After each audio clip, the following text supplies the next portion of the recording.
Today with Team Donovan, we're going to be baking a pork tenderloin wrapped in bacon. First, like and subscribe.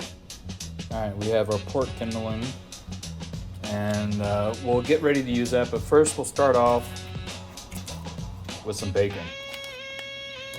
So let's open that up. I'm just going to throw it down, and basically I need it wide enough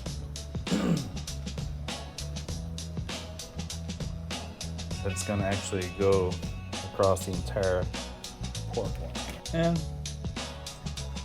And that'll cover it. So we have that. Just going to go ahead and open this. And I'm also going to go ahead and throw some seasoning on it. This is what I currently have at the house, so I'm going to try some garlic citrus pork rub. Someone got it for me for a gift, so now it's trying to try it. Put a decent amount on, flip it, some more on this side. Alright, now that that's on, I'll go ahead and fold over the bacon. Of course, you can make this whatever way you prefer with whatever seasonings, but this is what I have. So, alright, I got that fully wrapped. Now I got some butcher's twine. I just want to tie it on here. Do a double knot. I'm going to do that all the way across. Let's go into the next section.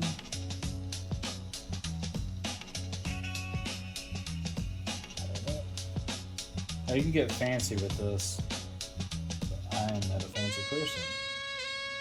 And I'm not entirely sure how to keep them all tied together. But I've seen people use one string for the entire thing. I'm not.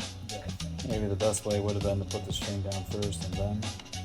But this way I know which way how to space it. Okay, now that that's done, push it off to the side. And I'm going to bake into one of these. That way the grease can fall down.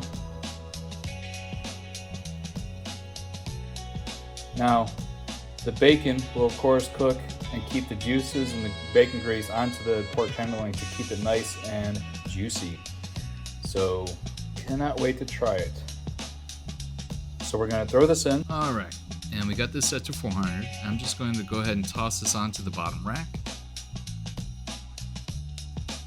And we'll go ahead and let that cook. All right, it's been about 30 minutes or so at 400. So we're going to take it out.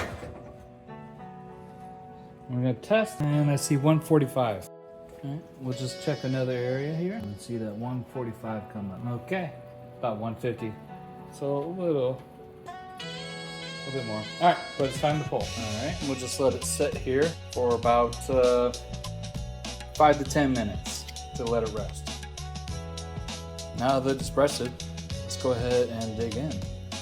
Cut the string, we'll cut into this. Look how juicy that is. So the only thing left to do is serve it and taste it. So good.